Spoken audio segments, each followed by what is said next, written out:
How would you like to be remembered? I'd like to be remembered as an author who perhaps understood children, perhaps how they, in a small sense, understood perhaps how their minds work. I don't know. Now, when people think of film and television, where does their mind go? Marvel, Star Wars, DC? All of these are pieces of media that are rightfully remembered fondly worldwide for their unique storytelling, compelling characters, heartfelt moments, and beautiful cinematography. It doesn't matter if you're a movie person or not, you're aware of these and probably enjoy at least one of them. However, there is one genre of media that leaves our mind as we grow older, a medium that is so overlooked and disregarded by the general public, and yet it's one of the most beautiful genres of all time. And that is children's media. Children's media is an interesting topic, because despite what you may think, I'm not going to try and convince you that these shows are not made for children, because they absolutely were. But just because they were made for children, that does not mean that the content is automatically bad and should be brushed off as something not worth your time. Don't get me wrong, most modern children's shows are garbage with no effort put into them whatsoever, and are only made to sell toys.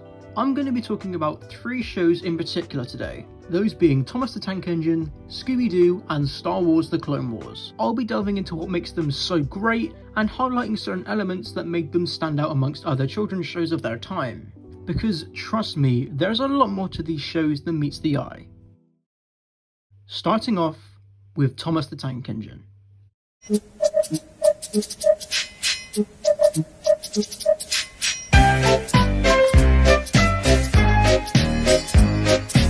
Thomas is one of those shows that's reputation has been very much tainted by the general public, whether it be people thinking Henry got shut in a tunnel forever despite him being let out in the very next episode, or the Fat Controller being a dictator.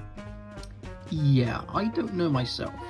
Anyway, one thing about Thomas that made it so digestible was its short runtime, and fantastic characters. The character interactions in this show are absolutely hysterical at times. What's also really interesting to note is that all of the main 7 characters go through a 5-season long arc, and by the end of it, they're all a lot more mature, but at the same time, all they do now is argue and bicker.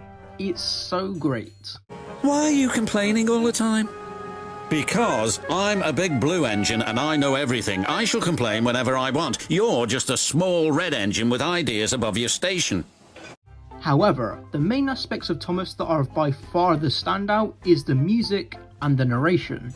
Ringo Starr, Michael Angelis, George Carlin and Alec Baldwin all absolutely kill it as narrators. Whether it's George Carlin's humbleness, "Old engines can't pull trains like the young ones can." "They can if they're mended, Old Faithful," smiled his driver. "And that's what's going to happen to you. You deserve it."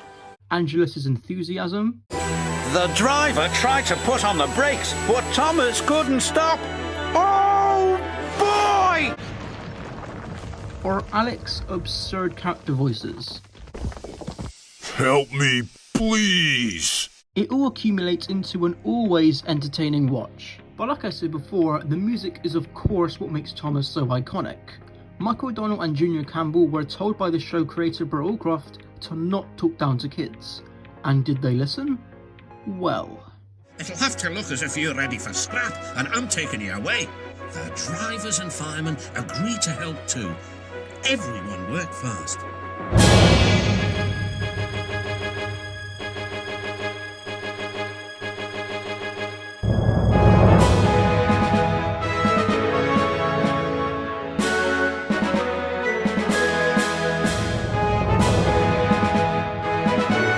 The musical pieces they produce for Thomas are nothing short of masterful, from intense, disastrous pieces that keep you on the edge of your seat, to emotional and heartfelt ones that have the potential to bring a tear to your eye. Now, something you probably don't know about Thomas is that it's actually based on a series of books written from 1945 all the way up until 2011. called The Railway Series, written by the series creator Wilbur Awdry for the first 26 and his son Christopher for the remaining 16. But what makes the creation of Thomas so wholesome is that his sole purpose was to make a child happy. As when Christopher was in bed sick with the measles, his father Wilbur made a few short stories about steam engines to try and cheer him up.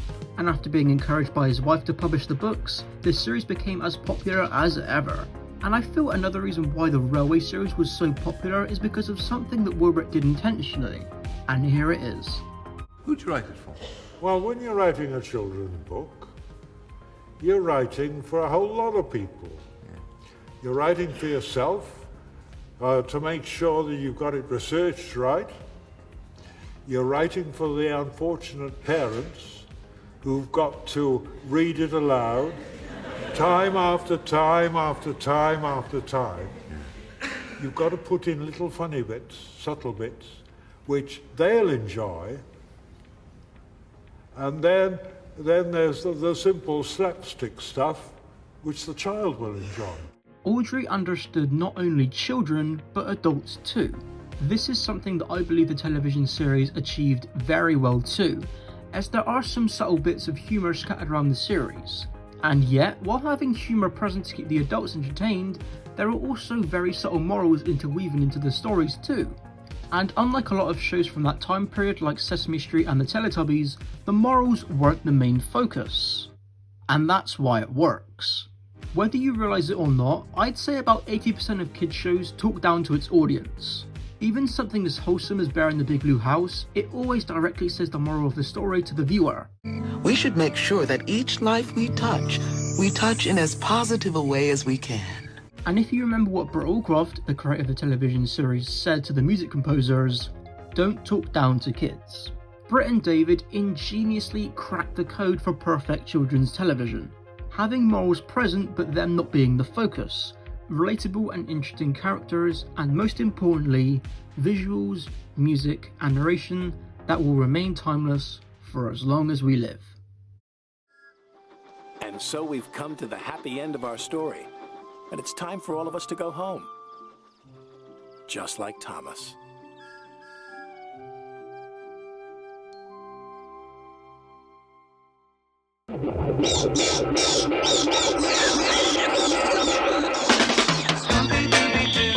Where are you? We got some work to do now. Scooby-Doo is wonderful. First aired in 1969, Scooby-Doo was a cartoon series made by Hanna-Barbera and centered around a group of 4 teens and their talking pet dog Scooby, solving mysteries in their local area. Sounds simple enough, right? Well, for the most part, yes. But sometimes Scooby-Doo would go to dark and sometimes morbid places when the story called for it. However, these were relatively rare occasions. Most of the time, Scooby-Doo was just a load of wacky hijinks with the same formula in every single episode. And that is the era of the show that I'm personally not too keen on. I do like it, but when compared to the later eras of the series, it's nowhere near as great. Now, the pieces of Scooby-Doo media that really stand out to me are the 3 1990s direct-to-VHS movies and the TV series Scooby-Doo Mystery Incorporated. Let's start off with those 3 movies. To me, Zombie Island, Witches, Ghost and Alien Invaders work because they challenge the main characters with something quite simple and yet so crucial. And that is their age.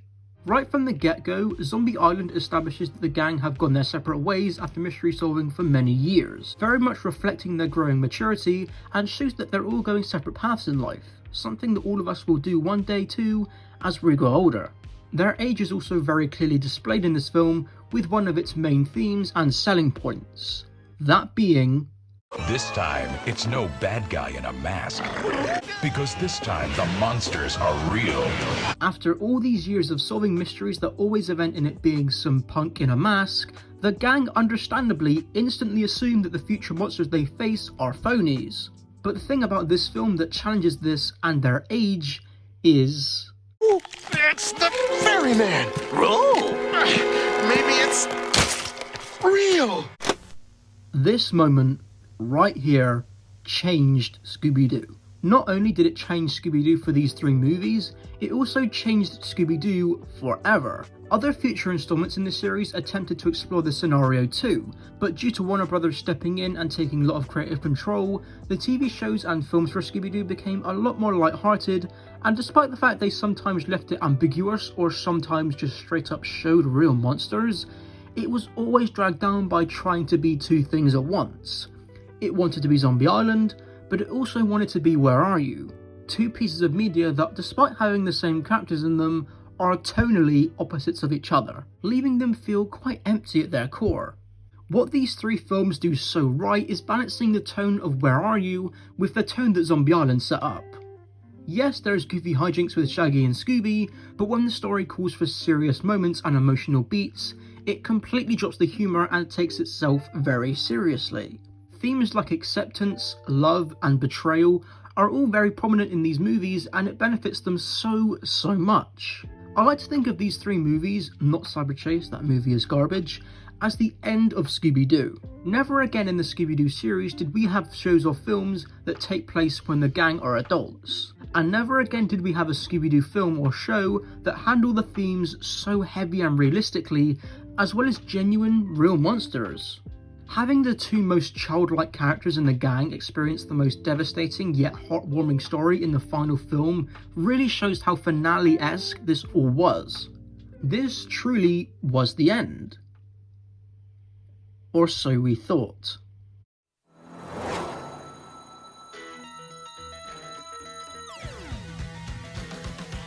I cannot put into words how good Mystery Incorporated is. Whether it's the extremely stylized animation style, the absolutely phenomenal voice acting from the legends that are Frank Welker, Grey DeLisle, Mindy Kahn and Matthew Lillard, the immense amount of lore and plot twists, the drama, the deaths, the references, cameos, this show has everything. It's not perfect at all, but it's without a doubt the best Scooby-Doo series we have ever gotten. Compared to other Scooby-Doo media, good or not, none of them have gotten anywhere close to being this lore heavy.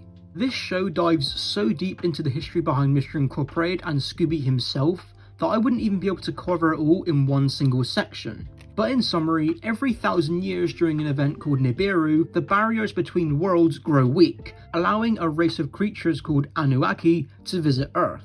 The Anunnakis can either be good or evil, however they are not in physical form, so they have to inhabit animals' bodies, thus being responsible for giving Scooby-Doo the ability to talk. And if we're talking about the main lore of the series, let me briefly tell you about it now. In short, a huge event happens that kills a lot of people and resets the timeline, making the show a surprise prequel to a certain TV series I won't say. Yeah, it gets extremely intense. And all the while, there's a load of drama going on about Fred's real parents, a mysterious man supposedly helping them, only known as Mr. E, and the real identity of one of the gang's only allies, Angel Dynamite. If this show doesn't sound amazing just by all of that, then I don't know what to tell you. The show lasted 2 seasons and ended pretty conclusively, with the final episode being called Come Undone. What makes this show stand out amongst other series of its time is quite simply its darkness. There were some pretty great television series airing during this show's syndication. Shows like The Amazing World of Gumball and the regular show were very strong competitors, to name a few, and the showrunners knew this. So to give this show that edge on the other TV shows at the time, they quite literally gave the show some edge. Seriously, no spoilers, but major supporting characters and sometimes main characters die in this show. However, the main thing that I really appreciate about this series is that it portrays modern teenagers in such a realistic and respectful way that it makes you relate and feel for these characters more than you ever thought you would. And that is, in my opinion, what a great TV show should do. Now let's hear what a Scooby-Doo fan has to say about this. The reason I think Scooby-Doo is a great show is, even though it's technically made for kids, what you have to keep in mind is that it is made by adults, and most of them admit they make it for themselves. Like Scooby-Doo and Zombie Island was originally meant to be made by adults, so that's what I think makes it good, is that even though it's made for kids, most of the time they do have like a perception of adult people in it. I have a soft spot for the movies, because I'm more of a movie guy, but I have to say the best one is Scooby-Doo Mission Incorporated. Before I start, R.I.P. Dave Wyatt, who passed away in December. It's just the best one because it has, like, the art style is amazing because it's modern, but still looks like the old Hanna-Barbera style. But also it takes itself seriously in a way that isn't stupid. Also Fred's best boy. I think what makes Scooby-Doo better than most children's shows is that it has spanned, I think, now 53 years. So it means that there's like something for everyone since it's changed so much, but also it also intrigues me just like in like the timeline, how it's changed over like each decade and stuff like that. So, you know how I said that Mission Incorporated is a perfect example of what a great show should do? Well, what should a perfect show do? Well, let me show you.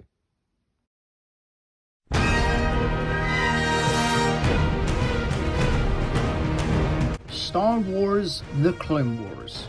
What a show. It genuinely baffles me how a single TV show can turn one of the most boring trilogies of all time into one of the most gripping, emotional and heartbreaking stories ever put to screen. All of this from a children's show. For those who somehow don't know, the prequel trilogy of Star Wars was one of the most disliked trilogies of all time. Its bad writing, bad acting, and really odd tonal problems all contributed to this trilogy being reviled by critics and fans alike. While Episode 3 was definitely a huge step up from 1 and 2, its stain was forever on the franchise, and Star Wars remained dormant for a few years. That is until 2008, when the film Star Wars: The Clone Wars was released.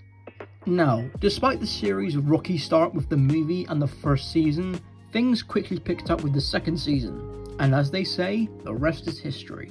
The thing that Clone Wars does so right is developing already established characters who got essentially no screen time in the prequels. For example, Darth Maul, a character who did more or less nothing in his one movie appearance and was killed off after less than 10 minutes of screen time. After the Clone Wars, he's one of the most brutal, complex and intimidating villains in Star Wars history, with one of the most gripping arcs that continues into Star Wars Rebels.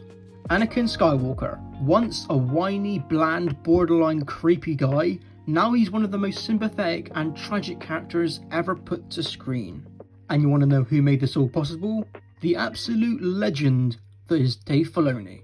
Dave Filoni not only made already established characters even better, but he also made plenty of original characters who are now considered as some of the best, if not the best, Star Wars characters ever put to screen. Dave served as the director and writer for the Clone Wars series from start to finish, even getting to voice a few characters here and there too, and even got to voice Chopper in Star Wars Rebels. Even after the Clone Wars ended in 2020, Dave was still very much involved in the Star Wars franchise, from directing episodes of The Mandalorian to collaborating with Jon Favreau for an episode of the Book of Boba Fett. But without a doubt, some of the best things Dave Filoni did for Star Wars was the character of Ahsoka and the 2 Clone Wars episodes, Shattered and Victory and Death. These 3 things are what the prequels needed to be redeemed. And despite the series' final season being accessible only via Disney Plus, and some people not wanting to watch it only because it's animated, the final season of the show finally managed to tie everything together perfectly. Like before, let's see what a Clone Wars fan has to say about this. Clone Wars is just a great show because, like, you know, I used to watch it on Cartoon Network as a kid, and there's like, you know, it was like one of those like coming of age shows that they did so well. Like everyone had like a special one that they had. Like some people preferred Avatar, but I was definitely a Clone Wars guy because I really liked watching A New Hope as a kid. So I started watching the Clone Wars, and oh my lord, it is amazing. Honestly, favorite character. I like quite a lot of the comic reliefs in it, like Hondo. One episode, which is I believe is quite underrated, is the one with Jar Jar on the planet with the diplomatic leader. I think that, like, I know a lot of people hate me for that, but like it is quite funny watching a Gungan get the absolute living shit beat out of him sometimes, you know. But it's quite a good episode. What were your thoughts on the final season? Oh my god, it was heartbreaking. I almost cried it. I never cry at anything. It's the final season was an amazing finale for one. It definitely like showed what happened with Order 66 and how like the Jedi had just split apart completely, just within one full swoop. You know.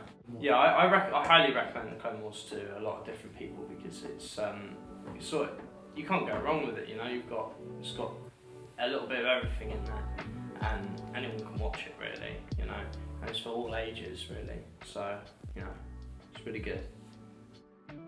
But for me, the scene that solidified the Clone Wars being more than a children's show was this one right here. Let me go. Let me die!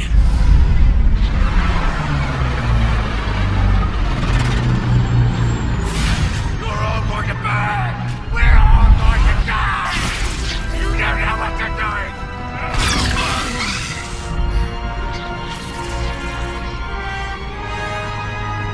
I'll take it from here, Commander. Those few lines are some of the most important things ever said in Star Wars. So much so because Maul is right. And while it hurts to say that, it just goes to show how cruel Sidious really was. And it makes the immense tragedy of the last 2 episodes even more gut-wrenching, and this final shot says everything.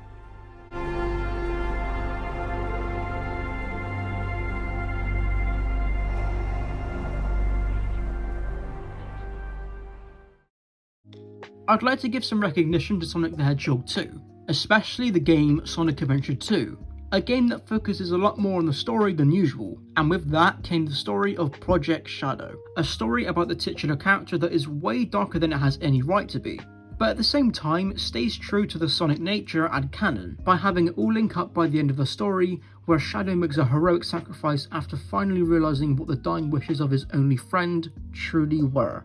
Shadow is also challenged by having to come to terms with the fact that one day the world will turn on him. It's futile. The world will betray you. Why fight at all? Why risk your life for those who will persecute you later?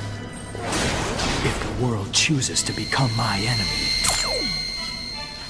I will fight like I always have. I could make an entire documentary on Shadow, but I'll leave it for now.